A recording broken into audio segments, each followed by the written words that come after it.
भगवंतांच्या शरीराभोवती जन्मतः दुधाच्या फेसाप्रमाणे काय होती, लाइटिंग होती, असं समजायला हरकत नाही.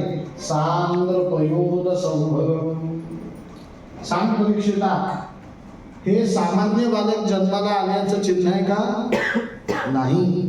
हे आपल्याला समजतं, वसुदेव देवकीला समजलं नसेल का? त्यांनी लगेच ओळखलं, हा ब्रह्मांडोदरवासी नारायण. ब्रह्मांडोदरवासी हा शब्द फार महत्वाचा आहे. तुम्ही सगळे जण ऐकण्याच्या मूडमध्ये आहात ना? जमून आलेल्या ब्रह्मांडोदरवासी म्हणजे काय? फार मोठा शब्द आहे.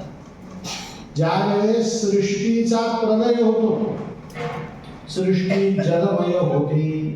जलमय शब्द मी तुम्हाला सांगितला. जलमय म्हणजे काय? सगळ्यांचं पाणी होतं, पाण्यात बुडतं असं नाही. माझं सुद्धा काय होतं, तुमचं सुद्धा काय होतं, जलमय सृष्टी होते. त्यावेळेस ते सर्व प्रलयांकित जल ब्रह्मदेव पिऊन टाकतात. सगळी सृष्टी ब्रह्मदेव गिळून टाकतात. आणि ब्रह्मदेव भरपूर सृष्टी प्यायल्यानंतर भरपूर निद्रा घेतला. कोण? त्यांची निद्रा पूर्ण झाली की एक कल्पपर्यंत आयुष्य ब्रह्मदेवाचं असतं. ते कल्प पूर्ण झालं की ब्रह्मदेवाचं सुद्धा पाणी होतं. आणि ते ब्रह्मांडासकट ब्रह्मदेवाचं पाणी नारायण स्वतःच्या उदरामध्ये धारण करतो. ब्रह्मदेवासकट ब्रह्मांडाला जो उदरात धारण करतो त्याचं नाव ब्रह्मांडोदरवासी. ती देवकी म्हणतीये, तू ब्रह्मांडोदरवासी माझ्या एवढ्या एवढ्या उदरात सामावला कसा? ऐके नाही, तू प्रत्यक्ष नारायण आहेस, मी तुला ओळखलं. म्हणून वसुदेव देवकीने भगवंतांची स्तुती केली जन्मतः.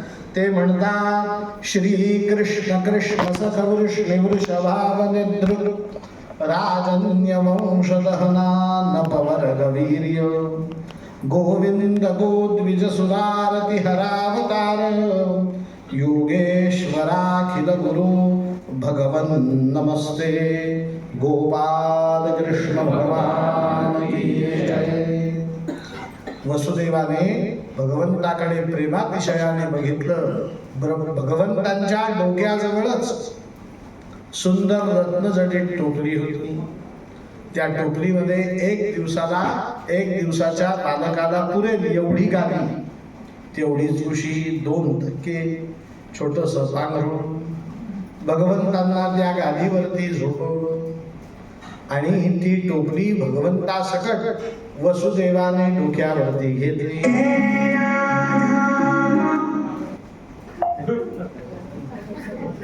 आश्चर्य घडलं. काय घडलं ते नाही. डोक्यावर टोपली घेतल्यानंतर आश्चर्य घडलं. काय घडलं? वसुदेवाच्या हातातल्या हात बेड्या, पायातल्या पाय बेड्या, कमरेचे साखळदंड गळून पडले. भागवतात आपल्याला उपदेश केला, आपण सगळेजण वसुदेवासारखे संसार बंधनात आहोत. संसार सुटतो का? कितीही जगन्नाथपुरीला तुम्ही मनमौजीपणाने वागलात तरी 17 तारखेला घरी गेल्यावर आज रात्री काय बनवायचं, संसाराला प्रारंभ. संसार सुटत नाही. हा संसार कधीपर्यंत? भगवंताला डोक्यावर घेत नाही तोपर्यंत. आता भगवंताला डोक्यावर घेणं म्हणजे काय? परवाच्या शेवटच्या दिवशीच्या कथेमध्ये शुकमुनी परीक्षित राजाला भागवत धर्माचं निरूपण करून सांगतील. त्यावेळेस भगवंताला डोक्यावर घेणं म्हणजे काय ही सगळी प्रक्रिया समजून सांगतील. आज वसुदेवाने भगवंताला डोक्यावरती घेतलं आणि वसुदेवाचे बंधन घडून पडले. वसुदेव भगवंतांना घेऊन कारागृहाच्या बाहेर निघाला. आज सगळी कंसासकट मथुरा नगरी मोह निद्रेमध्ये शयन करते. कुठली निद्रा? मोह निद्रा. लक्षात ठेवा नाव, मोह निद्रा. रात्रीचे वाजले 12:15. 12ला जन्म झाला, 15 मिनिटात मी सांगितलं तेवढं घडलं.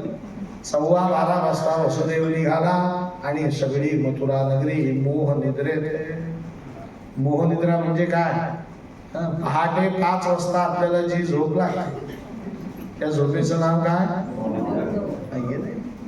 उद्या पहाटे उठायचं म्हणून आज दिवसभर मी झोप पूर्ण केली, रात्री लवकर झोपलो, तरी सुद्धा सकाळी 5चा अलार्म वाजल्यावरती तो बंद करून पांघरून घेण्याची जी इच्छा होते तिला काय म्हणायचं? मोहनिद्रा.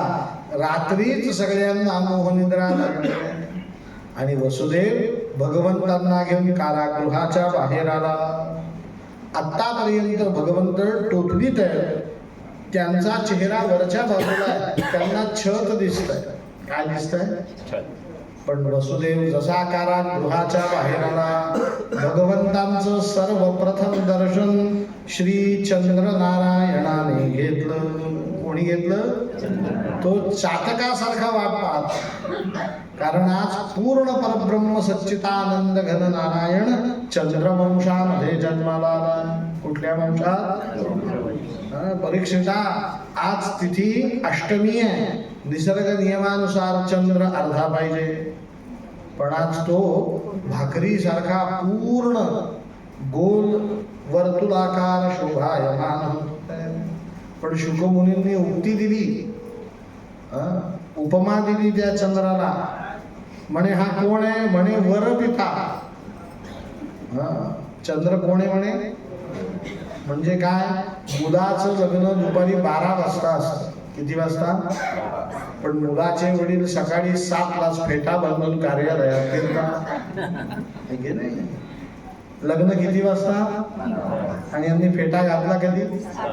त्यांना फार आनंद झालेला असतो, आज माझ्या मुलाचं लग्न आहे. आज चंद्राला त्याप्रमाणे आनंद झाला म्हणून तो पूर्ण वर्तुळाकार शोभायमान होतोय. त्याला जसं त्या परब्रह्म नारायणाचं दर्शन झालं, चंद्राने भगवंतावरती अमृतम स्त्रावयेत. कशाचा अभिषेक सुरू केला? चंद्राजवळ अमृत आहे.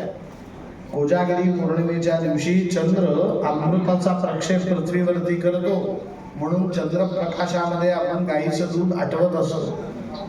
पण आज कोजागिरी पौर्णिमा आहे का? आज तर श्रावण महिना आहे, कृष्ण पक्ष आहे, अष्टमी तिथी आहे, तरी चंद्राने भगवंतावरती जन्मतः अमृताचा अभिषेक केला. आपल्याला आंघोळ साध्या पाण्याने होते, भगवंतांना पहिलं स्नान मंगल स्नान कशाने झालं? अमृताने. पण चंद्राची एक अडचण आहे, चंद्राला स्वतःला एकट्याला राहता येत नाही, त्याला ढगांमध्ये राहावं लागतं. कशामध्ये? संस्कृतमध्ये ढगाला म्हणतात नभ. नभांनी विचार केला हा चंद्र मूर्खाचा कंजूस कोजागिरी पौर्णिमेला सुद्धा अमृताची बारीक धार सोडतो. पण आज कोजागिरी पौर्णिमा नसताना एवढी जाडी धार कोणावर सोडली? खाली कोणीतरी विशेष असला पाहिजे, म्हणून त्या नभांनी खाली बघितलं, त्यांना पूर्ण परब्रह्म नारायणाचं दर्शन झालं. त्यांनी आनंदाने नाचायला सुरुवात केली. मंद मंद मनु गर्जित मेघा. ढग गडगडाट करतात की नाही? त्यांनी गडगडाट सुरू केला आणि भगवंतावरती जलवर्षाव सुरू केला. अमृताचा अभिषेक, पाण्याचा अभिषेक सुरू आहे. भगवंत चिंब भिजतायत हे बघितलं शेषाने. शेष या जगातला सगळ्यात संतापी प्राणी.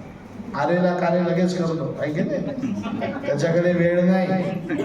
तो शेष रागवला, त्या चंद्राला नभांना म्हणू लागला, भगवंत आत्ता नुकतेच जन्माला आले, रात्रीचे 12 वाजले, श्रावण महिना सर्द महिना आहे, भगवंतांच्या अंगावरती पुरेसे वस्त्र नाही, तुम्ही भगवंतावरती पाणी अमृताचा अभिषेक केला तर भगवंत आजारी पडणार नाहीत का?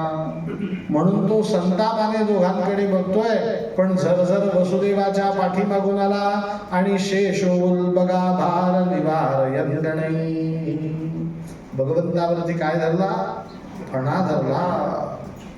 आता भगवंत एवढ्या दिव्य ऐश्वर्याने यमुनेच्या तीरावर आले. वसुदेव घेऊन आला त्यांना. चाबी मिळाली का? वसुदेवाने बघितलं, यमुना दुथडी भरून वाहते. काय भरून वाहते? परीक्षिताने सांगितलं, महाराज काल कृष्ण जन्माच्या वेळेस तर तुम्ही सांगितलं होतं नद्या प्रसन्न सलिलः, सगळ्या नद्या शांत प्रसन्न वाहत होत्या. अचानक यमुनेला पूर कसा काय आला 10 मिनिटात? असं काय घडलं की यमुना दुथडी भरून वाहू लागली? शुकमुनींनी कारण सांगितलं. ते कारण आपण वेगळ्या शब्दात म्हणू. यद्यपि हा पुढचा श्लोक भागवतातला नाही, पण आपल्या पाठातला आणि आशयाला धरून आहे म्हणून म्हणू. गंगा सिंधू सरस्वती च यमुना गोदावरी नर्मदा कावेरी शरयू महेंद्र तनया चरमण्वती वेदिका क्षिप्रा विक्रमती महासुर नदी ख्याता जया गंडकी पूर्णा पूर्ण जलैः समुद्र सहिता कुर्यात सदा मंगलम. आज भगवंत यमुनेतनं प्रवास करणार आहेत. नव्हे नव्हे यमुनेला आपल्या दक्षिण चरणाने स्पर्श करणार आहे. हे ज्यावेळेस या नद्यांना समजलं, सोप्या भाषेत सांगतो, त्यांनी तातडीची बैठक लावली स्वर्गात आणि सगळ्यांनी एका वाक्यात ठरवलं की नारायणाचा स्पर्श यमुनेबरोबर आपल्यालाही झाला पाहिजे. म्हणून त्या सगळ्या नद्या समुद्र सहिता समुद्रासकट यमुनेजवळ गेल्या आणि यमुनेची स्तुती करू लागल्या. यमुने त्वं महाभागे सदा श्री कृष्ण प्रिय रता. यमुने तू किती भाग्यवान आहेस, तुला आज पूर्ण परब्रह्म सच्चिदानंद घन नारायणाच्या चरणाचा स्पर्श होणार आहे. प्लीज आम्हाला तुझ्यात येऊ देते का? यमुनेने सांगितलंय बघा, म्हणे तुम्ही सगळ्या माझ्या सख्या आहेत, मैत्रिणी आहेत, पण आज भगवंत माझ्यासाठी माझ्या तीरावर. तुम्हाला भगवंतांच्या चरणाचा स्पर्श अवश्य होईल, पण माझी सुद्धा एक अट आहे. आणि काय? म्हणे यमुनेचं पाणी आधी वर वाहील आणि माझ्या खाली गंगा सिंधू सरस्वती यमुना यांनी क्रमाक्रमाने उभं राहायचं. नाही तर गंगा म्हणणार मी मोठी आहे, यमुने बाजूला सरक. गोदावरी म्हणेल यमुने तू लहान आहेस, बाजूला सरक. हे चालणार नाही. आधी जल कोणाचं असेल? सगळ्या नद्यांनी मान्य केलं, सांगण्याची गरजच नाही. यमुनेमध्ये गंगा आली, सरस्वती आली, शरयू आली, कावेरी आली, कृष्णा आली, कोयना आली, सगळ्या नद्या आल्या, समुद्र सहिता समुद्र आले. मग यमुनेचा जलस्तर यमुना दुथडी भरून वाहू लागली. पण इकडे वसुदेवाचं धारिष्ट्य होईना, की लहान बाळाला घेऊन पाण्यात कसं उतरावं. परंतु भगवंत टोपलीमध्ये होते, त्यांना गोकुळात जायची त्वरा होती. त्यांच्या लक्षात येईना वसुदेव का थांबले, कारण ते कुठे होते, त्यांचा चेहरा कुठे वर आणि यमुना कुठे. त्यामुळे खालच्या परिस्थितीचा अंदाज नाही भगवंत.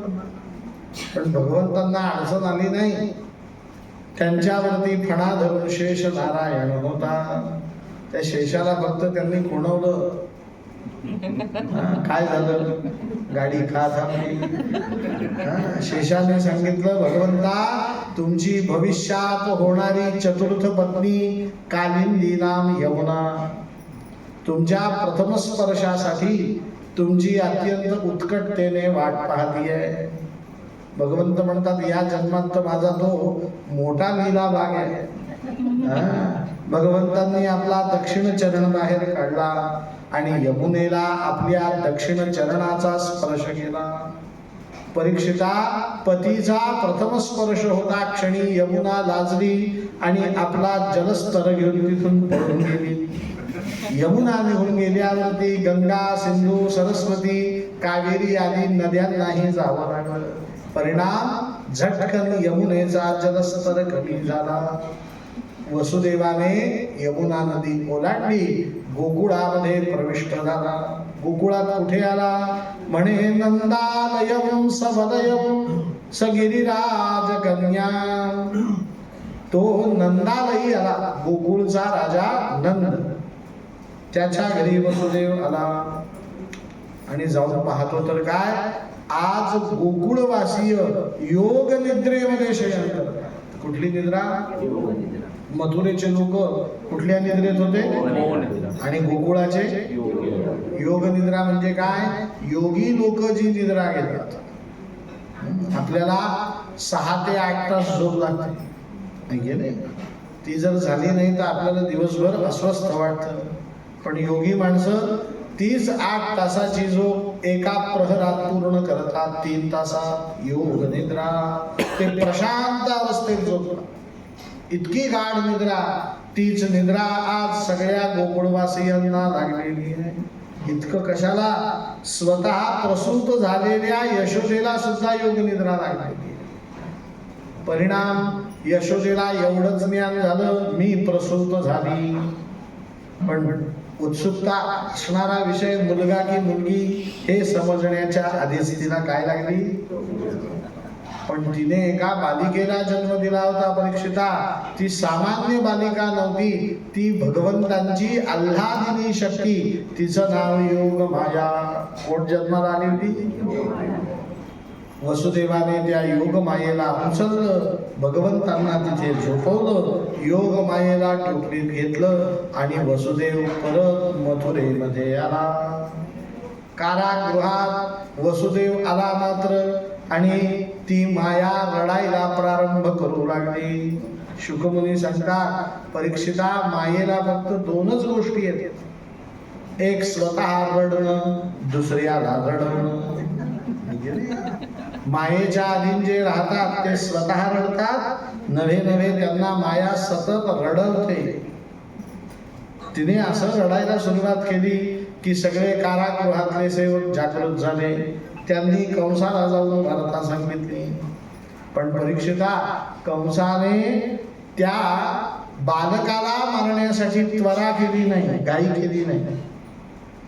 त्याने अंगावरती चिलखत घातलं, आपल्या सशस्त्र सैन्याला बोलवलं, प्रधान मंडळाला बोलवलं.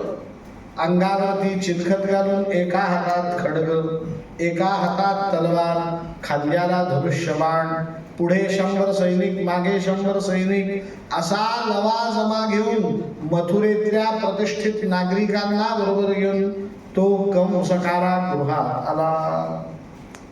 पण येता क्षणी बघितलं काय की देवकीच्या मांडीवरती कन्या. तो म्हणू लागला, पाहिलं का? आपल्या प्रधान मंडळाला म्हणतोय, पाहिलं का? देवतामपि अनृतम वक्ती. हल्ली आकाशवाणी सुद्धा खोटी व्हायला लागली. देवतामपि अनृतम वक्ती, देवता सुद्धा खोट्या बोलू लागल्या. मला सांगितलं होतं आकाशवाणीने, देवकीचा 8वा पुत्र. झालीये काय? कंसाचा प्रधानमंत्री जो होता तो कंसाजवळ गेला आणि कंसाला फार छान सल्ला दिला. म्हणे, कंसा, मुलगा की मुलगी, आपल्याला काय करायचं? आपला काळ आहे असं समज आणि मारून मोकळा हो. कंसाला ते पटलं. कंस देवकी जवळ गेला आणि त्या नवजात बालिकेला तिचे 2 पाय धरून त्याने उचललं.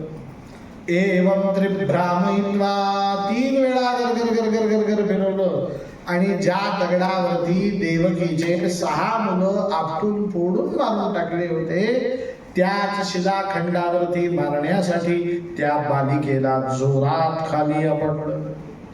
आश्चर्य झालं परीक्षिता, बालिकेला आपटलं खाली, पण बालिका उडाली वरती आणि 3 सूर्यांचं तेज घेऊन अष्टभुजा स्वरूपामध्ये प्रकट झाली. किती सूर्यांचं तेज? 3 सूर्यांचं तेज. आणि किती रूपात प्रकट झाली ती? अष्टभुजा स्वरूपात. बर, नुसते अष्टभुजा स्वरूपात नाही परीक्षिता, अकट विकट हास्य करू लागली. अकट विकट हास्य म्हणजे काय? दुसऱ्याच्या छातीला छिद्र पाडणारं हास्य, कुत्सित हास्य करू लागले. आणि हास्य करता करता ती कंसाला म्हणू लागली, देवक्याम अष्टमो गर्भो न स्त्री भवितुमर्हति. अरे मूर्खा कंसा, देवकीचा 8वा गर्भ स्त्रीचा नाही. कोणाचा आहे? पुरुषाचा. मग तो पुरुष इथून कुठे गेला, कसा निसटला, कसा जन्माला आला, त्याने तुझ्या हातावर तुरी कशी दिली, हे तिने काहीही सांगितलं नाही. जेवढं सांगायला पाहिजे होतं तेवढाच निरोप दिला. देवक्याम अष्टमो गर्भो न स्त्री भवितुमर्हति. आता असं सांगून ती तात्काळ अदृश्य झाली. कंसाला पुढे काही विचारायला तिने वावच ठेवला नाही आणि ती अदृश्य होऊन वाराणसी जवळ विंध्य पर्वतावरती विंध्यवासिनी माता की जय काय म्हणून प्रगट झाली. तुम्ही कधी वाराणसीला गेले तर अवश्य त्या विंध्यवासिनी देवीचं दर्शन घ्या. त्या रेल्वे स्टेशन वाराणसीला जाताना विंध्यवासिनी म्हणून लागतात. योगी सरकारने नामकरण केलं, अन्यथा त्या स्टेशनचं नाव होतं मिर्झापूर. वेब सिरीज पाहिली गेली कालिनी भैया, कुठला भैया कालिनी पाहिली तुम्ही. ठीक आहे. तिथे कोणची देवी आहे? विंध्यवासिनी देवी. कोण आहे ती? साक्षात जगदंबा जगज्जननी परांबा विंध्यवासिनी माता. आता कंसाने हे सगळं ऐकलं आणि तातडीने त्या कारागृहात सभा भरवली. प्रधानमंत्री होतेच, प्रतिष्ठित नागरिक होतेच, सैन्य होतं आणि कंसाने पहिला निर्णय दिला. ज्या कारणासाठी वसुदेव देवकीला कारागृहात ठेवलेलं होतं ते कारण आता संपलेलं आहे. देवकीचा 11 गर्भ जन्माला येऊन इथून पसार झाला. परिणाम वसुदेव देवकीला कारागृहात ठेवण्याचं आता प्रयोजन उरलेलं. मी वसुदेव देवकीला कारागृहातून मुक्त करतो, पण वसुदेव देवकी कारागृहातून मुक्त आहेत, त्यांना मथुरा नगरी सोडून जाता येणार कधीपर्यंत? जोपर्यंत तो 8वा गर्भ सापडत नाही तोपर्यंत. वसुदेव देवकीला सोडण्यात आलं. त्यांना मथुरेत एका स्वतंत्र महालाची व्यवस्था करून दिली. वसुदेव देवकी कंसाला नमस्कार करून तिथून निघून गेले. दोघही जण गेल्याची खात्री कंसाने करून घेतली आणि आपल्या विशेष सैनिकांना बोलवलं. कोणाकोणाला? अघासूर, वत्सासूर, बकासूर, धेनुकासूर, अरिष्टासूर, बकी नाम पूतना, सगळ्यांना बोलवलं आणि एकच निर्णय दिला. शिशुश्चचार निघ्नन्ति पुरग्राम व्रजादिषु. ते बालक संध्याकाळी जन्माला आलेलं नव्हतं. आता मध्यरात्र झालेली आहे, म्हणजे संध्याकाळ ते मध्यरात्र या वेळेतच ते बालक जन्माला आलेलं आहे. इथून निसटलंय पण फार लांब गेलं नसेल. म्हणून तुम्ही काय करा, पंचक्रोशीत जेवढे नवजात शिशु जन्माला आले, शिशुश्चचार निघ्नन्ति, सगळ्यांना मारून टाका. पण नुसतं माना डोलवू नका. सगळ्या सेवकांनी मान डोलवली ना, म्हणे रोज मला येऊन रिपोर्टिंग करायचं. कोणी किती मारलंय, कुठले मारलंय, ज्या बालकाला मारलं त्याचं गुणवैशिष्ट्य काय, सगळं समजलं पाहिजे. सगळे सेवक निघून गेले. शुकमुनी सांगतात, परीक्षिता, कंस आता सतत कृष्णम चिंतयेत. कोणाचं चिंतन करू लागला? पण भगवंत त्याला 14 वर्ष सापडला नाही. किती वर्ष? या कंसाचे गुरु आहेत देवर्षी नारद. त्या नारदांनी थोडीशी माहिती 5-7 वर्षांनी सांगितली. किती वर्षांनी? म्हणे कंसा, मला एवढंच समजलं देवकीचा 8वा गर्भ काळा आहे. परिणाम विनोदाने सांगतो, एक दिवस कंसाला 2 पत्नी आहेत, अस्ती आणि प्राप्ती. यांना कंसाने सांगितलं वरण करा. त्यांनी वरण केलं, पण फोडणीत जिरं जळालं. पण त्यांनी पाहिलं वरणात काही समजणार नाही, म्हणून त्या जळालेल्या फोडणीत वरण टाकलं. तो काळा जिऱ्याचं वरण कोणाला आलं? कंसाने वरणात ते काळं जिरं बघितलं, त्याला कोण दिसला?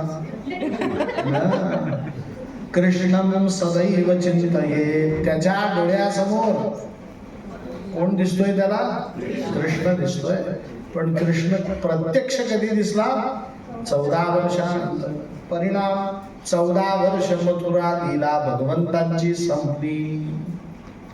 तिकडे गोकुळात काय झालं? गोकुळात पहाटचे 5 वाजले. किती वाजले? आणि गोकुळात पहिल्यांदा जाग आली नंदराजाची बहीण, जिचं नाव सुनंदा आहे ना. नंदराजा 8 भावंड आहेत आणि त्या 8 भावांना एकुलती एक बहीण आहे, तिचं नाव सुनंदा. ती पहिल्यांदा झोपेतनं उठली, अजून ती अंथरुणातच आहे परीक्षिता. तिने फक्त डोळे उघडले आणि ती स्वगत करू लागली, स्वतःशी बोलू लागली. काल रात्रीच यशोदा वहिनींना प्रसूती वेदना सुरू झाल्या होत्या.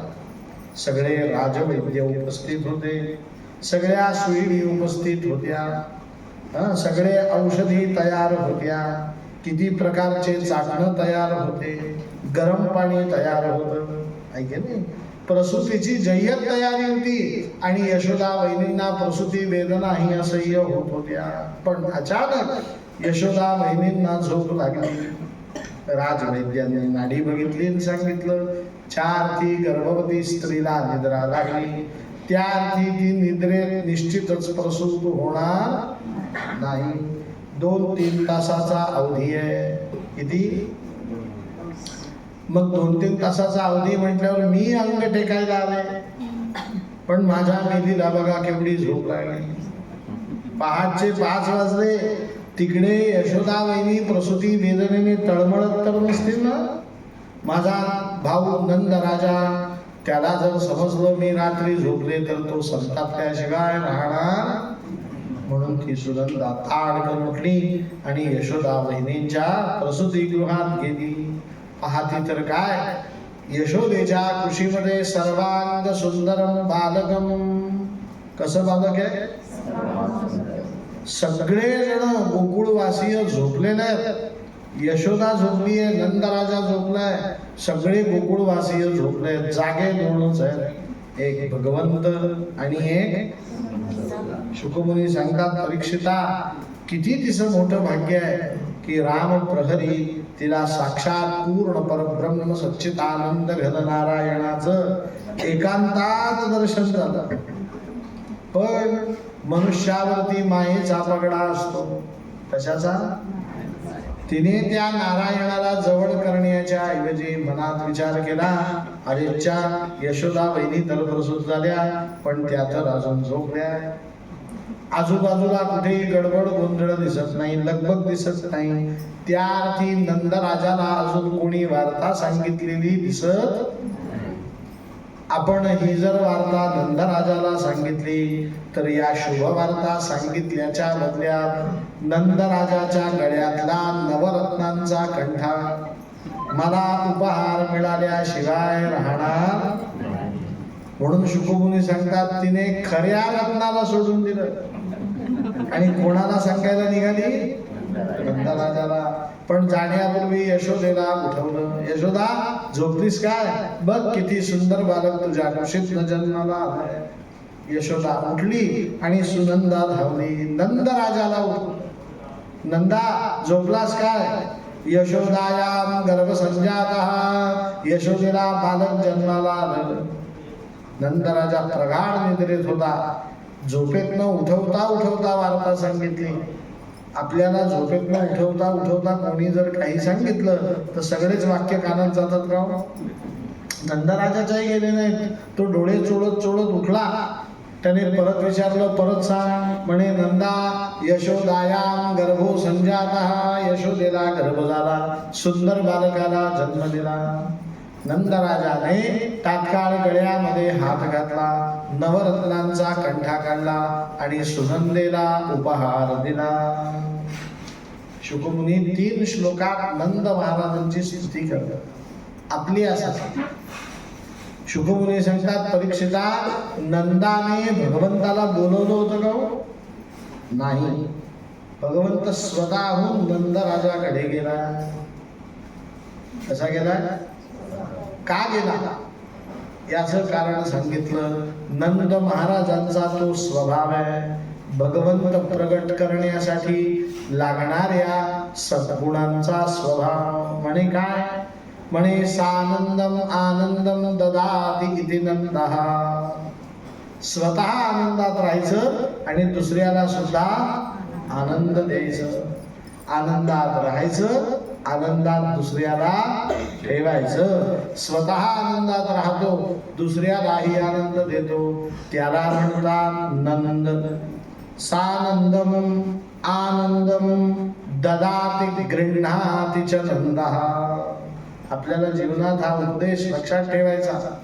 स्वतः कसं राहायचं आणि दुसऱ्याला सुद्धा काय द्यायचा. मग काय होतं, भगवंत स्वतःहून घरी येतात. तुम्ही बोलवण्याची गरज नाही. पण माणसाचा स्वभाव थोडा वेगळा आहे. स्वतःही आनंद घेत नाही आणि दुसऱ्यालाही घेऊ देत नाही, आहे की नाही. स्वतः आनंद घ्यायचा, दुसऱ्याला द्यायचा, त्याला म्हणतात नंद. स्वतः आनंद घ्यायचा नाही, दुसऱ्याला द्यायचा नाही, त्याला म्हणायचं ननंद. काय म्हणायचं, नंद आणि ननंद. आपल्याला ननंद व्हायचं का नंद व्हायचं सांगा. नंद व्हायचं म्हणजे भगवंत स्वतःहून घरी येतो. नंद राजाने पुत्रमुख पाहण्याची त्वरा केली नाही, घाई केली नाही. त्याने काय केलं, टाळी वाजवली, जोरात टाळी वाजवली, सेवक आले आणि पहिली आज्ञा दिली.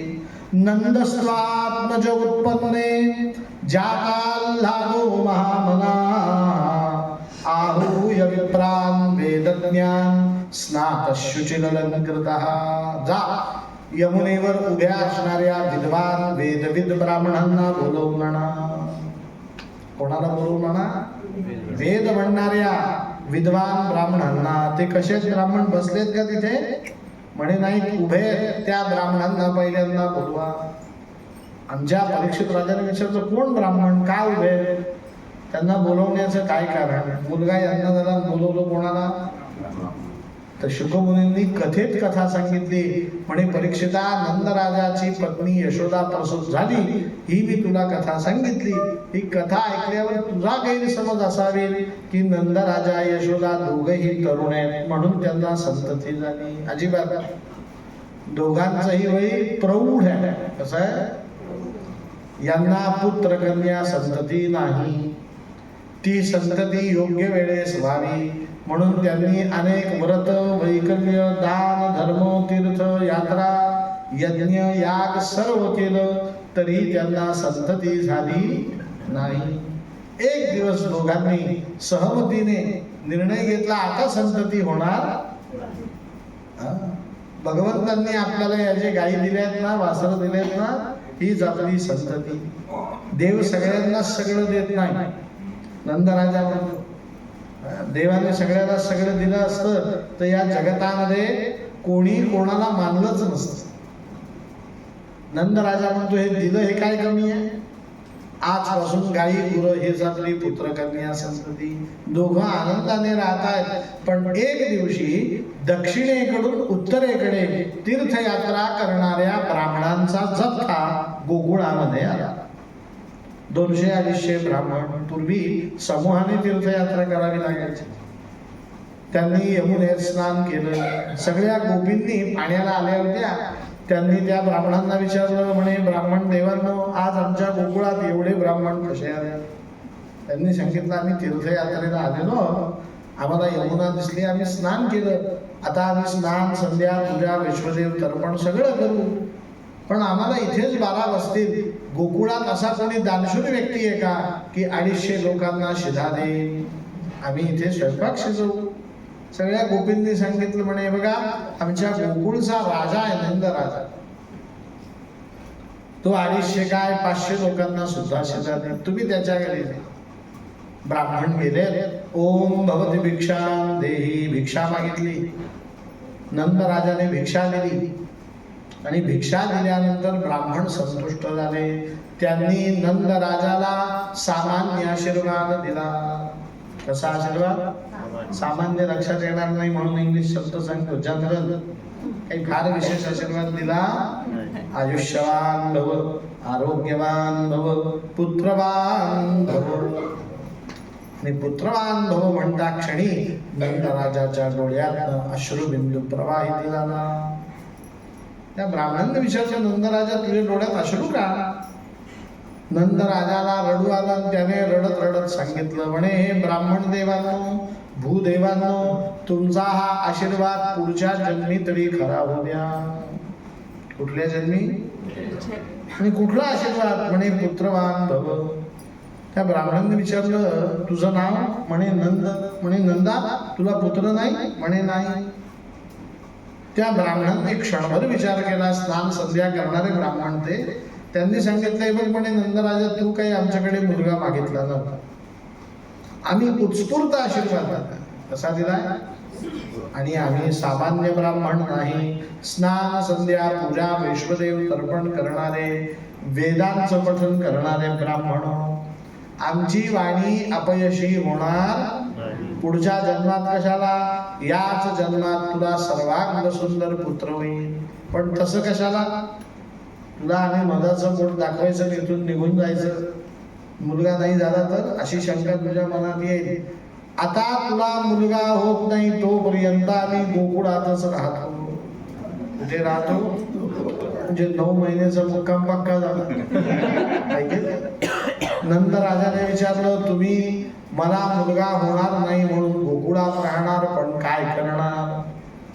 ब्राह्मणांनी सांगितलं, नंद राजा, तुला पुत्र व्हावा म्हणून आम्ही संतान गोपाल मंत्राचा जप करू. कुठल्या? नंद राजाने सांगितलं, त्याने काय होईल? म्हणे तुला अत्यंत दैवी गुण संपदा लाभलेला पुत्र होईल. नंद राजाला फार आयसं वाटलं की मुलगा नाही, तो मुलगा होणार आहे आणि ती होण्याची कोणीतरी जबाबदारी घेत आहे. नंद राजा म्हणतो, ब्राह्मण देवांनो, तुम्ही जप कसा कराल? म्हणे आम्ही सकाळी पहाटे 4 वाजता यमुनेवर स्नानाला जाऊ. 5, 5:30, 6 पर्यंत आमचं रोजचं जे अन्निक आहे ते आम्ही संपवू, आमची रोजची पूजा वगैरे. आणि 6 वाजता यमुनेमध्ये कमरे एवढ्या पाण्यात उभं राहू. तुला पुत्र व्हावा म्हणून संतान गोपाल मंत्राचा जप करू. आज त्या ब्राह्मणांच्या आशीर्वादाने नंद राजाला पुत्र झाला. त्याने विचार केला, ते ब्राह्मण थंडीत श्रावण महिन्यात पाण्यात कुडकुडत उभे असतील, म्हणून त्याने सगळ्यात पहिल्यांदा बोलवणं कोणाला पाठवलं? आहूय विप्रान वेदज्ञान. त्या ब्राह्मणांनी उलटा निरोप पाठवला. म्हणे नंदराजा, आम्ही येत नाही, तूच इकडे ये. कशाला? म्हणे पुत्राचं मुख पाहायचं असेल तर आधी स्नान केलं पाहिजे. नंद राजा यमुनेवर गेला. स्नातः शुचिः अलंकृतः. स्नान केलं, शुचिर्भूत झाला, नवीन वस्त्र नवीन अलंकार परिधान केले. तोपर्यंत ब्राह्मणांनी पूजा मांडली. गणपती पूजन, पुण्यावाचन, मातृका पूजन, बसवधारा पूजन, आयुष्य मंत्र जप आणि नांदी श्राद्ध या 5 पूजा केल्या. किती पूजा? कशा केल्या? म्हणे कारयामास विधिवत. कशा केल्या? विधिवत केल्या. करायच्या म्हणून केल्या नाही, उरकायच्या म्हणून उरकल्या नाही. कारयामास विधिवत पितृदेवार्चनं तथा. मग नंद राजाने सेवकांकरवी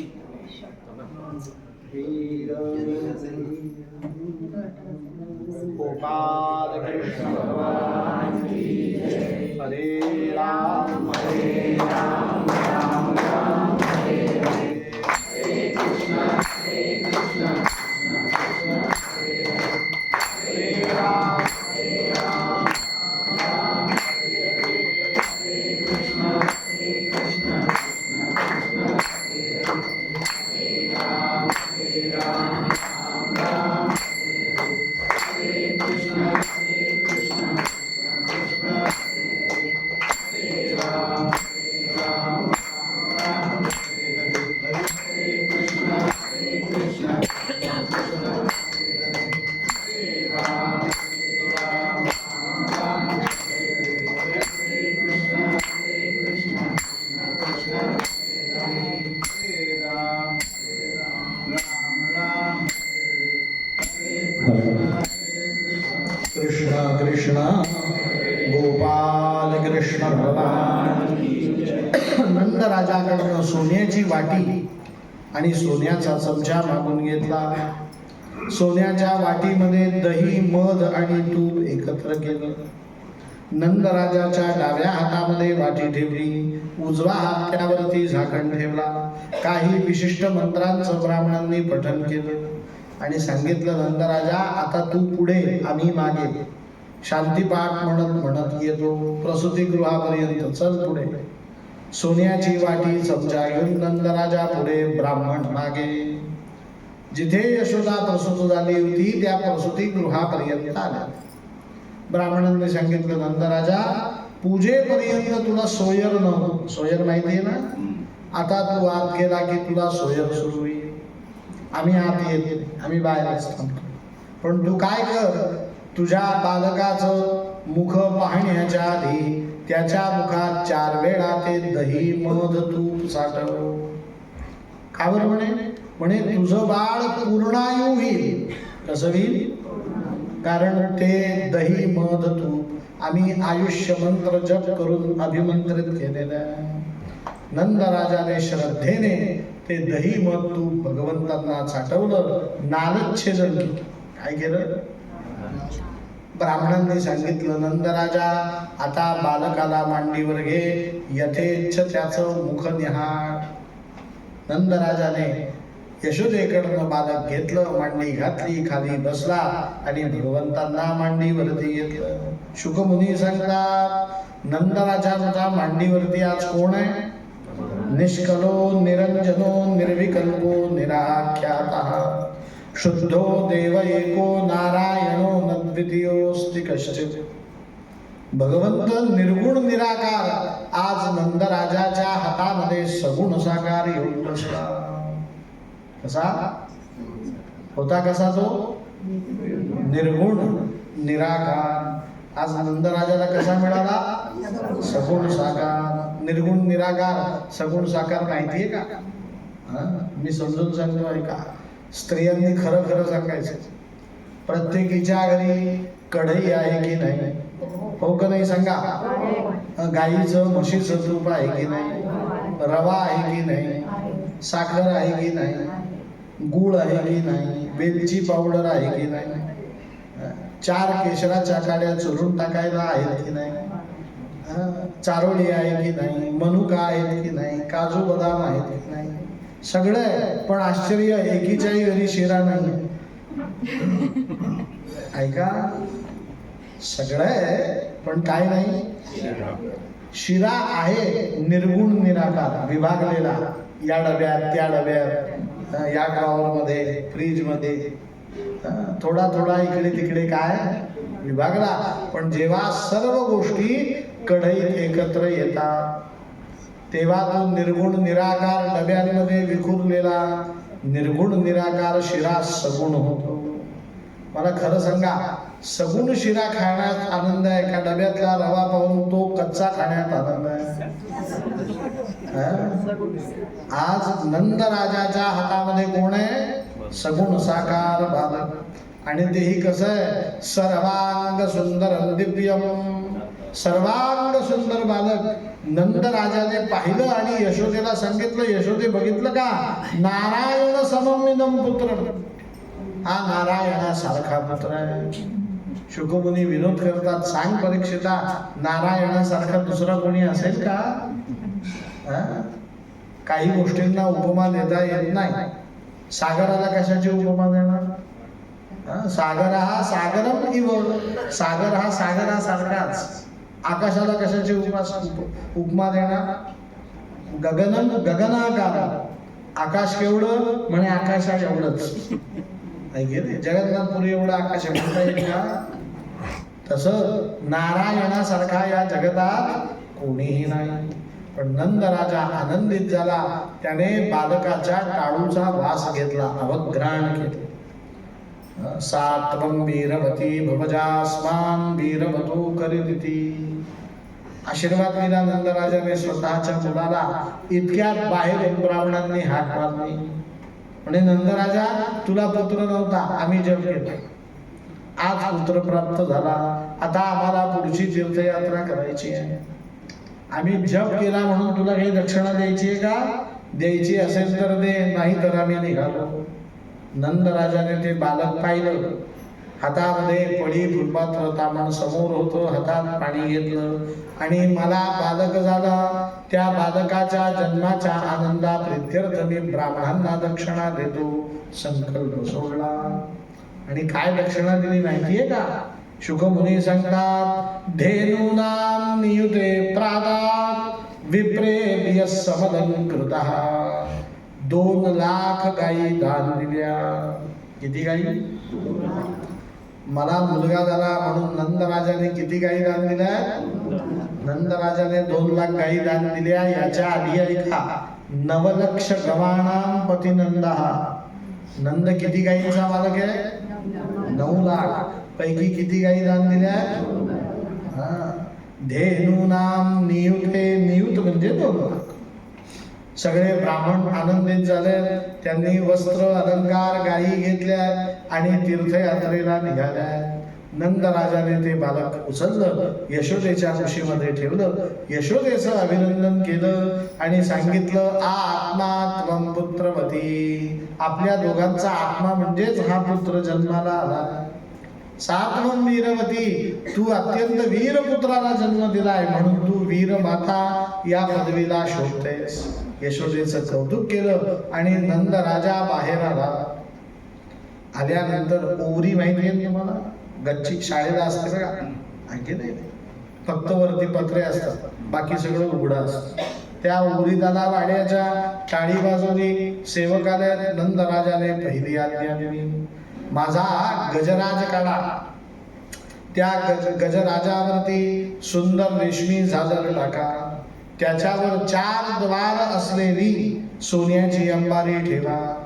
प्रत्येक अंबारीच्या दरवाजात एका पुरुषाने बसा. हातामध्ये सुवर्ण स्थाली घ्या आणि यशोदायां गर्भो संजातः, यशोदेला मुलगा झाला, सगळ्या गोकुळात वार्ता द्या आणि जो वार्ता ऐकेल त्याला 1 मूठभर शर्करा द्या. खडी साखर, त्यावेळेस ही केमिकलची साखर नव्हती. काय होती? 1 मूठ साखर द्यायला सांगितली. थोड्याच वेळात सूर सनई वाद्य वाजायला लागले. वाद्य पुढे, गजराज मागे, दवंडी देणारा न्हावी पुढे आणि सगळ्या गोकुळात आनंद वार्ता झाली. यशोदेला पुत्र झाला, नंदाला पुत्र झाला. परिणाम सगळ्या गोकुळवासियांना एवढा आनंद झाला परीक्षिता, तुकाराम महाराज सांगतात, गोकुळीच्या सुखा अंतपार नाही रेखा. बाळ कृष्ण नंदाघरी आनंदल्या नरनारी. त्यांनी आनंद कसा व्यक्त केला? म्हणे, गुढिया तोरणे करीती कथा गाती गाणे. तुका म्हणे छंदे मनवे दिले गोविंदे. प्रत्येक गोपीने आपल्या घराला सुंदर शृंगारलं. काय कसं शृंगारलं? म्हणे, गुढिया घरावरती काय लावली? 1 गुढी नाही, जेवढ्या खिडक्या तेवढ्या गुढ्या, जेवढे दरवाजे तेवढ्या गुढ्या. तोरणे, कशाचे तोरणे? म्हणे 1.25 लाख सोनेरी पताका. प्रत्येक गोपीने 1.25 लाख सोन्याच्या पताका लावल्या. मी आता गोपी एवढ्या श्रीमंत कशा हे आता सांगणार नाही. एवढंच तुम्हाला सांगतो, घरी ज्याच्या गाय त्याच्या घरात समृद्धी. सगळ्या गोपी श्रीमंत आहेत, गायीची सेवा करतात ना त्या. करीती कथा गाती गाणे. त्यांनी हे सगळं मुख्याने नाही केलं.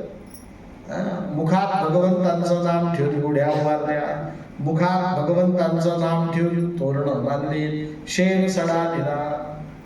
तितक्यात गजराज सगळ्या गोकुळात दवंडी देऊन नंदराजाच्या घरी पोहोचला.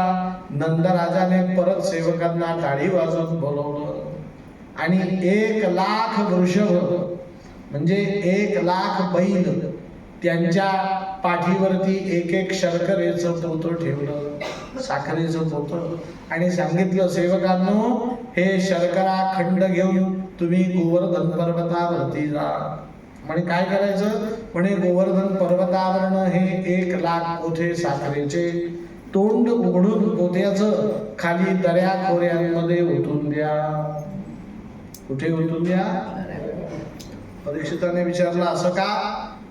तर म्हणे, राजा हा काही फक्त मनुष्य जातीचा असतो का? त्या राज्यात राहणाऱ्या पशु पक्षी वनचर जलचर सर्व प्राण्यांचा तो राजा आहे. आज राजाचा पुत्र जन्माला आला म्हणजे भविष्यातला राजा जन्माला आला. हे सगळ्या वनचर प्राण्यांना समजून द्या, त्यांचं सुद्धा तोंड काय करा, गोड करा. सगळीकडे आनंदी आनंद झाला. आता 1,00,000 वृषभ गेले, साखरेचे पोते दर्या खोऱ्यात उतले, परत आले. नंद राजाला काही करमेना. नंद राजाने सेवकांना सांगितलं, आता गावात शेवटची दवंडी द्या की नंद यशोदेला पुत्र झाला म्हणून सगळ्या गोकुळवासियांनी नंद राजाचं मन भरत नाही तोपर्यंत नंद राजाच्या घरी मुक्कामी या. कुठे या? चुलीला निमंत्रण माहिती आहे तुम्हाला? हा, चुलीस होता जळगावच्या भाषेत माहिती. चुलीवरती अक्षर टाकायचे, कुठे यायचं? नंदराजाकडे. पण ही बातमी समजली कधी? सकाळी सकाळी 7 वाजता. शुकमुनींचा अभ्यास किती बघा. शुकमुनी सांगतात सकाळी सकाळी राम प्रहरी एखाद्या स्त्रीला जर निमंत्रण मिळालं आणि ते निमंत्रण जेवणा सकट असेल, कशा सकट असेल, तर स्त्रीला फक्त एकच काम राहतं, काय दूध तापवायचं, आरशासमोर जाऊन उभं राहायचं. म्हणून सगळ्या गोपी नंदालयात जाण्यासाठी उत्सुक आपापल्या प्रसाधन गृहामध्ये गेल्या, प्रसाधन कक्षामध्ये, मेकअप रूम आहे की नाही, आणि ठेवणीतले वस्त्र काढले. कुठले वस्त्र? कोणी बनारसी साड्या काढल्या, कोणी नारायण पेठी साड्या काढल्या, कोणी महेश्वरी काढल्या, कोणी बनारसी काढल्या, कोणी कांजीवरम काढल्या, कोणी इरकली काढल्या, कोणी पटोला काढल्या, कोणी काठापदराच्या काढल्या, कोणी सिल्कच्या काढल्या. तुम्ही म्हणालो तुम्हाला एवढ्या साड्या कशा एवढ्या घेऊन द्याव्या लागतात वर्षाला. गोपाल कृष्ण भगवान की. सगळ्या गोपी नटून थटून अंगणामध्ये आल्या. कुठे आल्या? आणि एकमेकींना हाक मारू लागल्या. झाली का तयारी?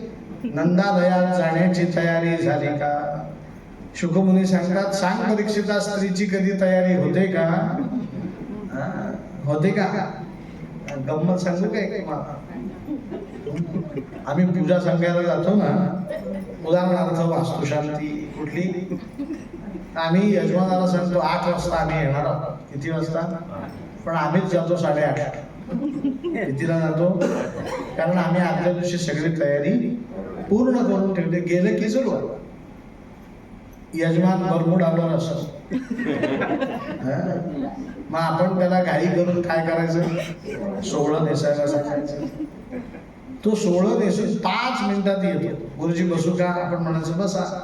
वहिनींना बोलवा. मग तो नवरा बसतो आणि मुलाला सांगतो आईला सांगा गुरुजींनी बोलवलं.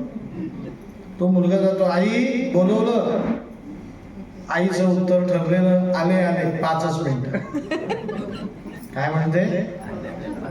5 मिनिटं होतात, 10 मिनिटं होतात. आपल्याला माहिती आहे हे होणार आहे, म्हणून आपण 10 मिनिटांनी दुसऱ्यांदा यजमानांना सांगायचं बोलवताना आपल्याला उशीर होतोय.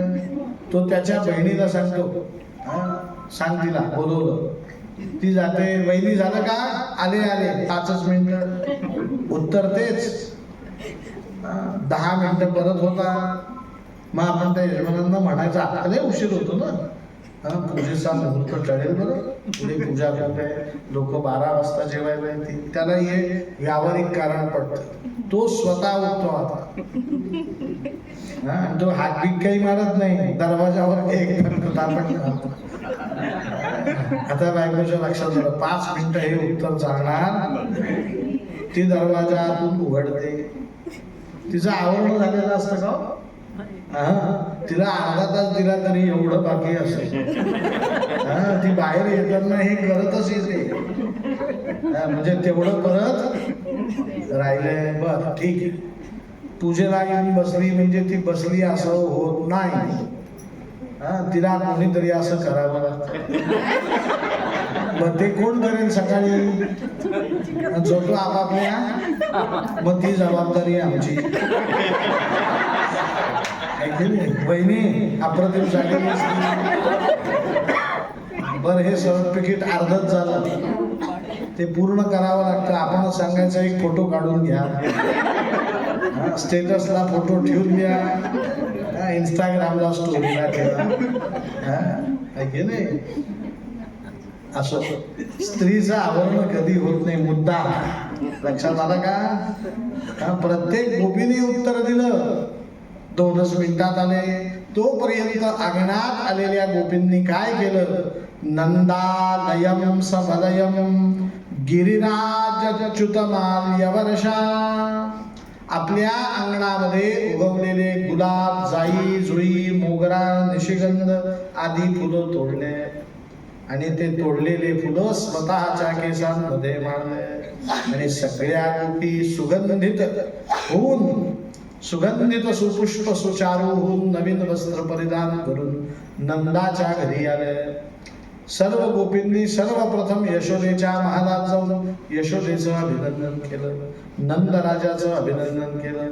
नंदराजाला खाटेवर बसवलं, गायीच्या गोठ्यामध्ये जाऊन शेण गोमूत्र आणलं, शेणामध्ये कस्तुरी टाकली, गोमूत्रामध्ये केशर टाकलं. कृष्ण जन्माच्या वेळी टाकले केशर कस्तुरीचे सडे.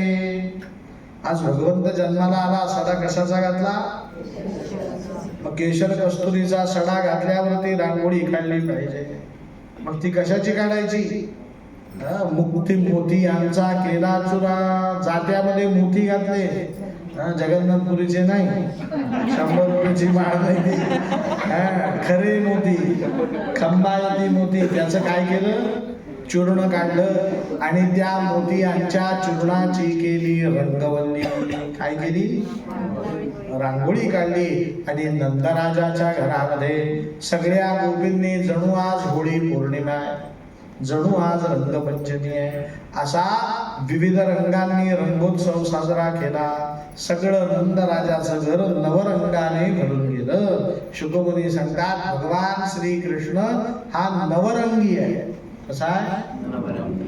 भगवान श्रीकृष्णाचं वैशिष्ट्य सांगितलं.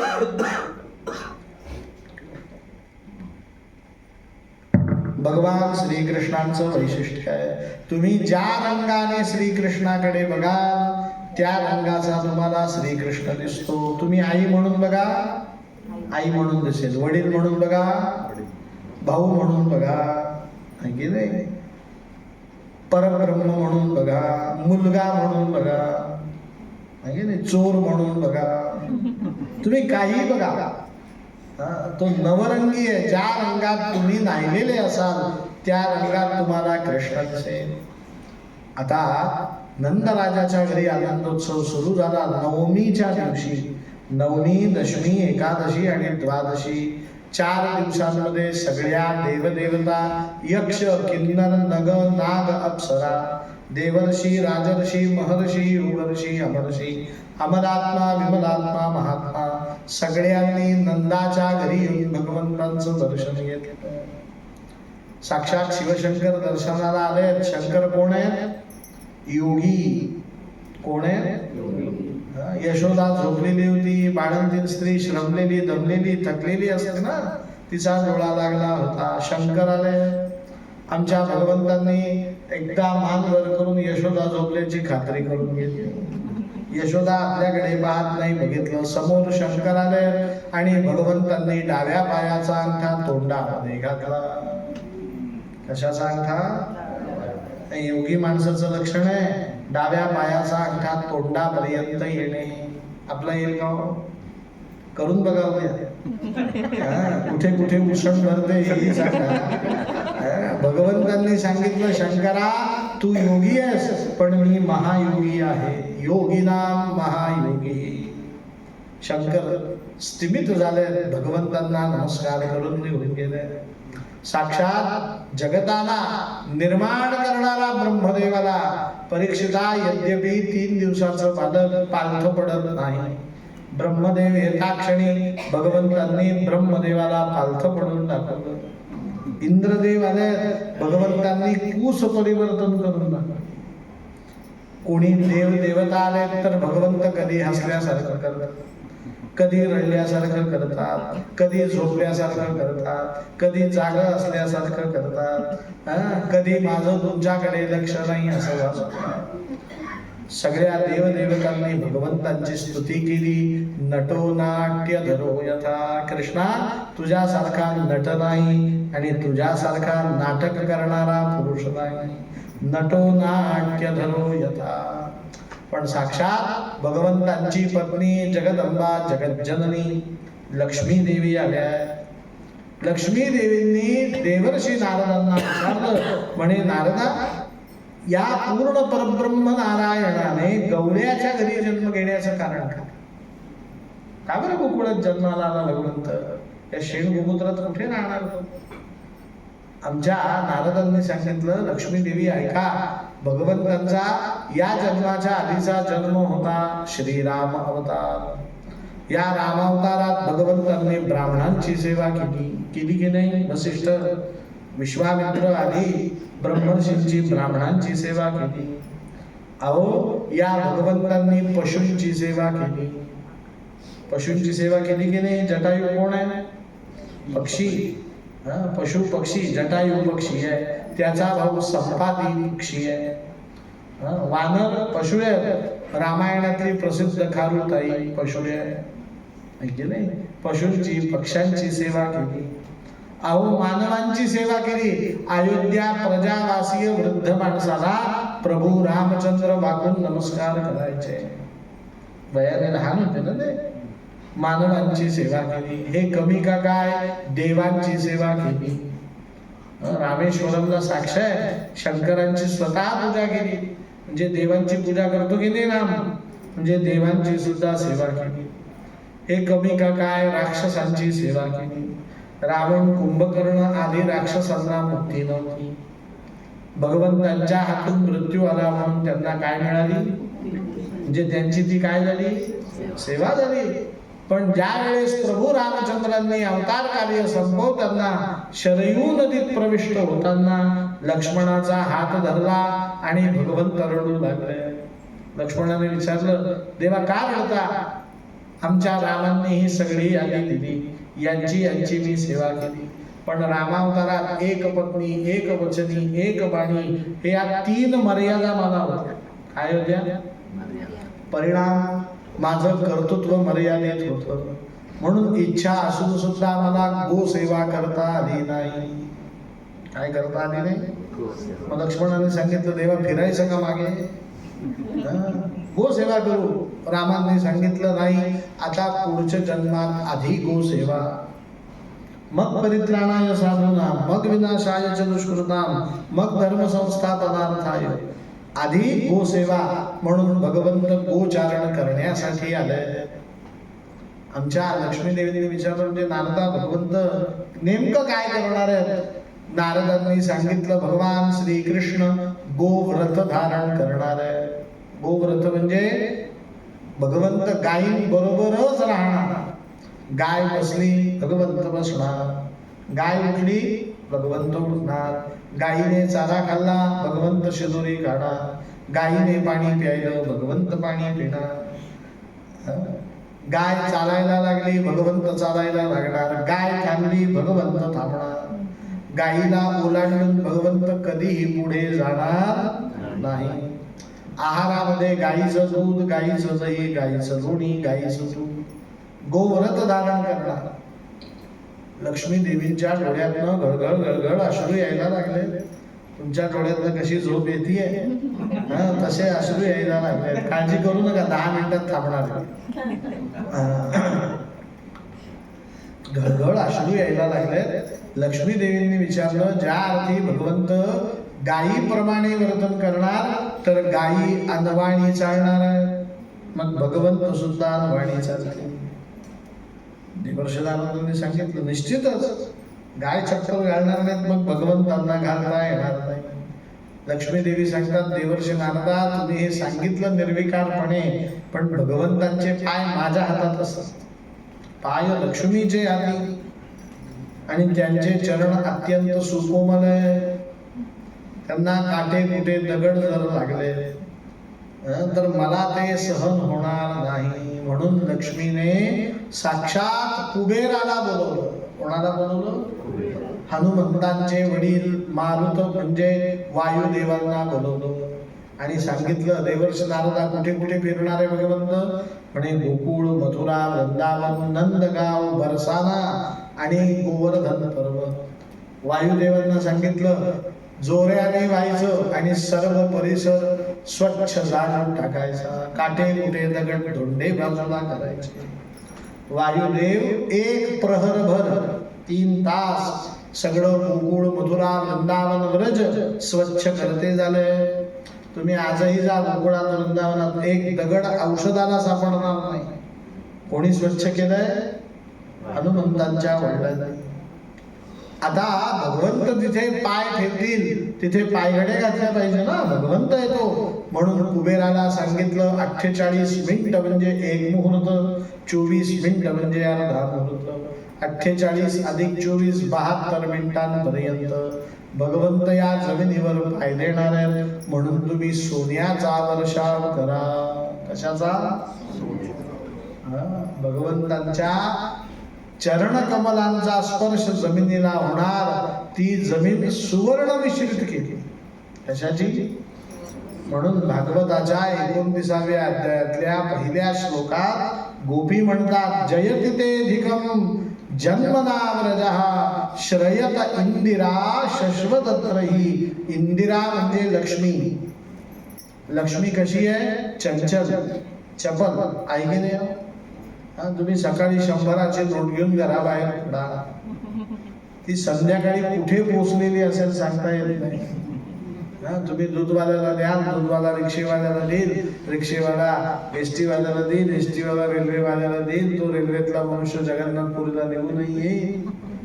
नोट सकाळी पुण्याला होती, रात्री कुठे निघाली? लक्ष्मी चंचल आहे, चपल आहे, ती एका ठिकाणी थांबत.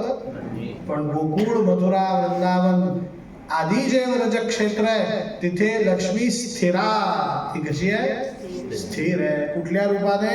सुवर्ण मृत्तिका. मग भगवंतांसाठी लक्ष्मी देवींनी तिथे सुवर्णाचा वर्षाव केला आणि भागवतात आश्चर्य सांगितलं. हरेर निवासात्मगुणैः रमा क्रीडमभुनृप. भगवंत गोकुळात राहणार म्हणून रमेने, रमा म्हणजे कोण? रमेने गोकुळातच राहण्याचा निर्णय घेतला. हरेर निवासात्मगुणैः रमा क्रीडमभुनृप. पण भागवत किती बारकाईने वाचावं लागतं आणि किती बारकाईने सांगावं लागतं. लक्ष्मीने निवास केला असं म्हटलं नाही. कोणी केला? रमा. मग रमा लक्ष्मीत फरक काय? रमा म्हणजे लक्ष्मी देवींचं माहेरचं नाव आणि लक्ष्मी हे सासरचं नाव आहे. मग रमा शब्दाचा उच्चार केला म्हणजे गोकुळातली लक्ष्मी कुमारिका आहे. कशी आहे? कारण भगवंतांचा अजून विवाह झालेला, मग तिला विवाहित कसं येता येईल म्हणून ती सुद्धा कशी आली आहे? कुमारिका आली आहे. हे सांगण्यासाठी लक्ष्मीचा वास असं म्हटलं नाही. काय म्हटलं? रमा क्रीडमभुनृप गोपाल कृष्ण भगवान. मग भगवंतांनी अजून काय लीला केल्या त्या उद्याच्या कथेमध्ये आपण बघू. आज एक फक्त 5 मिनिटं तुमचे घेणार आहे. भगवंतांनी गोकुळामध्ये अनेक गोपींच्या घरी जाऊन चोऱ्या केल्या. काय केल्या? कशाची चोरी केली? दूध, दही, लोणी, तूप यांचं माध्यम केलं. काय केलं? माध्यम माहिती नव्हतं. तुम्ही मला शाल दिली, माझ्या अंगावर टाकली. 1 तास प्रवचन मी घरी जायला निघालो, मग मी सांगतो ही शाल दिली, ही घरी घेऊन जायला मला पिशवी द्या. पिशवी हे काय? तुम्हाला मला पिशवी तुम्ही मला दिली, तुम्हालाही पिशवी द्यायची इच्छा नव्हती, मलाही त्या पिशवीची गरज, पण तुम्ही दिली मीही घेतली. काय म्हणून? मग भगवंतांनी दूध, दही, लोणी, तुपाचं माध्यम केलं. दूध, दही, लोणी नावाच्या पिशवीतनं भगवंतांनी काय चोरलं? व्रजे वसन्तं नवनीतचौरं गोपाङ्गनानां यदुकूलचौरम् अनेकजन्मार्जितपापचौरं चौराग्रगण्यं पुरुषं नमामि. ज्या गोपीच्या घरी जाऊन भगवंतांनी चोरी केली त्या गोपीच्या घरच्या सगळ्या लोकांचं अनेक जन्मार्जित पापचौरम, सगळं काय चोरलं? पाप कर्म संचित भोग भोक्तृत्व क्रियमान सगळं चोरून टाकलं. दूध दही तूप हे काय आहे? माध्यम आहे. मग गोपींनी तक्रार केली यशोदेने. यशोदेने ती तक्रार नंदराजाला सांगितली. नंदराजाने सांगितलं कृष्णाच्या तक्रारी येत आहेत, याचा अर्थ त्याला आता घरात ठेवण्यात अर्थ नाही, त्याला कुठे पाठवलं पाहिजे? शाळेत. मग नंदराजाच्या घरची शाळा कुठली? तर कृष्ण गवळी आहे, त्याला गायी चारायला घेऊन जावं लागेल. म्हणून एका शुभ मुहूर्तावरती नंदराजाने सगळ्या मित्रांना, कृष्ण बलरामा सकट सगळ्या मित्रांना आपल्या घरी बोलवलं. त्यांच्याकडनं गाय वासराची पूजा करून घेतली. गायीची सशास्त्र माहिती सांगितली आणि सांगितलं आपण गवळी आहोत, आपल्याला गायी रोज चरायला घेऊन जाव्या लागतील, तुम्हाला पुढे हेच करायचं. पण तुम्ही लहान बालक आहात, तुम्हाला गायी चरायला घेऊन जाणं जमणार नाही. म्हणून 2 गोपाळ घेऊन एक वासरू चरायला घेऊन जायचं. काय घेऊन जायचं? गोवत्स वासरू. पण किती न्यायचे? प्रत्येकाने एक एक नाही, 2 जणां मिळून एक. मग दुसऱ्या दिवशी सगळे गोपाळ नंदराजाने सांगितलं म्हणून शिदोरी घेऊन आले. नंदराजाने सगळ्या गोप बालकांना 2 जणां मिळून एक एक वासरू दिलं. सांगितलं कृष्णा लांब जायचं नाही, घराजवळ असलेल्या यमुनेच्या तीरावरती सगळ्यांना चरायला घेऊन जा. गायी चरतील तोपर्यंत तुम्ही भरपूर खेळ खेळा. मोबाईल मध्ये नाही खेळायचे, मर्दानी खेळ खेळायचे. कधीपर्यंत? भूक लागत नाही तोपर्यंत. आणि भूक लागली की शिदोरी खायची. तोपर्यंत गायी सावलीला बसतील, तुम्ही सावलीला बसायचं. काव्य शास्त्र विनोदेनं, काव्य शास्त्र विनोद यांचा आस्वाद घ्यायचा आणि गोधुली समय संध्याकाळच्या वेळेस घरी परत यायचं. कडक सूचना दिल्या. सगळे जण गेलेत. हुतुतू, कबड्डी, हमामा, पळापळी, चेंडूफळी सगळे खेळ खेळले.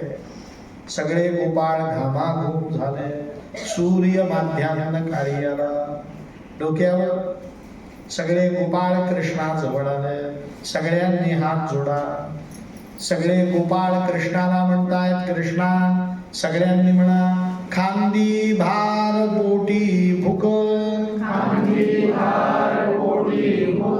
काय खेळावयाचे सुख. भगवान श्रीकृष्णांनी उत्तर दिलं. श्रीकृष्ण म्हणतायत तुम्ही पण म्हणा. भगवंत म्हणतायत याल तरी यारे लागे, अवघे माझ्या मागे मागे. आज देतो पोट भरी, पुरे म्हणाल तोवरी.